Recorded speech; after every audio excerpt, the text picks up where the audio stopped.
একদিন একটি বন্য ইঁদুর খাবার খুঁজতে খুঁজতে রাজার ঘরে প্রবেশ করলো। সেখানে কোনো খাবার জিনিস না পেয়ে সে একটি হীরার টুকরো গিলে ফেললো। এদিকে রাজার হীরার চুরি হওয়ার কারণে রাজপ্রাসাদে তো পুরো হুলস্থুল কাণ্ড বেঁধে গেল। মহারাজ তো বেজায় রেগে গেল। কে নিয়েছে তার হীরার টুকরো? রাজামশাই জ্যোতিষীকে ডেকে নিলেন। তাকে বললেন, গণনা করে দেখো কে নিয়েছে, কে সেই চোর। গণনা করে জ্যোতিষী বলল, হীরার টুকরোটি একটি ইঁদুর খেয়ে ফেলেছে। সেনাপতিকে হুকুম দেওয়া হলো, খুঁজে বের করো সেই ইঁদুরটিকে। সেনাপতি হীরা উদ্ধারের জন্য ঢেরা পিটিয়ে পুরস্কার ঘোষণা করলো। এরপর এক শিকারী রাজসভায় এসে বলল, সে ইঁদুর মেরে হীরা উদ্ধার করবে। যেই কথা সেই কাজ। শিকারী যখন ইঁদুরটি খুঁজে বের করার জন্য রওনা দিল বনে জঙ্গলের পথে, তারপর দেখলো একটা সময় পর হাজার হাজার ইঁদুর একসাথে দল বেঁধে ঘুরে বেড়াচ্ছে। আর এই একটা মাত্র ইঁদুর সবার থেকে আলাদা। একটা উঁচু জায়গায় একটা ইটের উপর বসে আছে, যেন সে একটা সিংহাসনে বসে আছে। রাজা রাজা ভাব আর কি তার মধ্যে। শিকারী তখন ওই ইঁদুরটিকে সন্দেহ করলো এবং তাকে হত্যা করলো। হত্যা করে তার পেট চিরে হীরার টুকরো বের করে রাজার হাতে তুলে দিল। রাজামশাই অনেক খুশি হয়ে এসে শিকারীকে তার প্রাপ্য পুরস্কার বুঝিয়ে দিয়ে জিজ্ঞাসা করলেন, আচ্ছা, হাজার হাজার ইঁদুরের মধ্যে তুমি কিভাবে বুঝলে ওই ইঁদুরটাই হীরা চুরি করেছে? শিকারী তখন মৃদু হেসে জবাব দিল, এটা খুবই সহজ মহারাজ।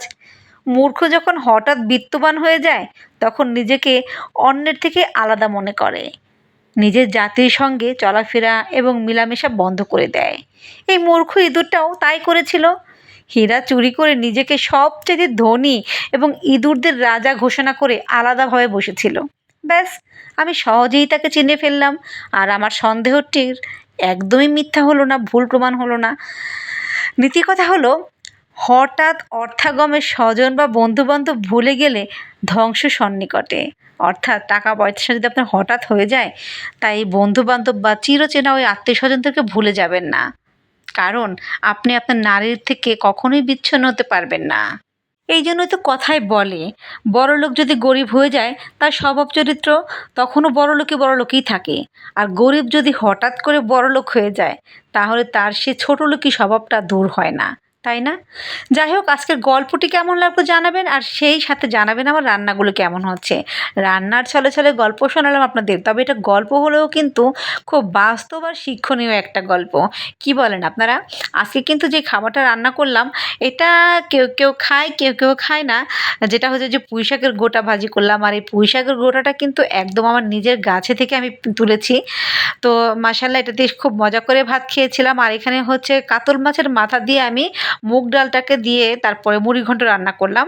তো এই খাবারটাতে কোনো দিন মুড়ি দিতে দেখি নেই, মা, চাচি, নানি কাউকেই দেখি নেই, কিন্তু এর নাম যে কেন মুড়িঘণ্ট হলো সেটা আমার জানা নাই। তবে এই মুড়িঘণ্ট খেতে কিন্তু বেশ ভালোই লাগে। যাই হোক, আমি ঝোল দিয়ে দিয়েছি, তো এটাকে হচ্ছে আর কিছু সময় টানিয়ে নিব চুলার আঁচটা কমিয়ে রেখে। তারপরে আমি খাবার খেতে চলে যাব। অনেকক্ষণ গল্প করেছি আপনাদের সাথে, এবার কিন্তু খিদে পেয়ে গিয়েছে।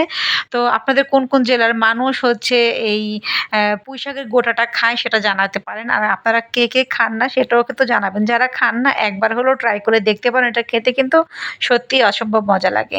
এটা ভাজি করলে এক প্লেট ভাত অনায়াসেই খাওয়া যায়।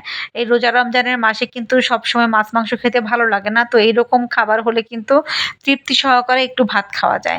যাই হোক, ভিডিওটি কেমন লাগলো অবশ্যই জানাবেন। ভালো লেগে থাকলে লাইক, কমেন্ট, শেয়ারের ভালোবাসা দিয়ে পাশে থাকবেন। ধন্যবাদ এতক্ষণ পাশে থাকার জন্য। আবার দেখা হবে অন্য কোনো ভিডিওতে। আল্লাহ হাফেজ।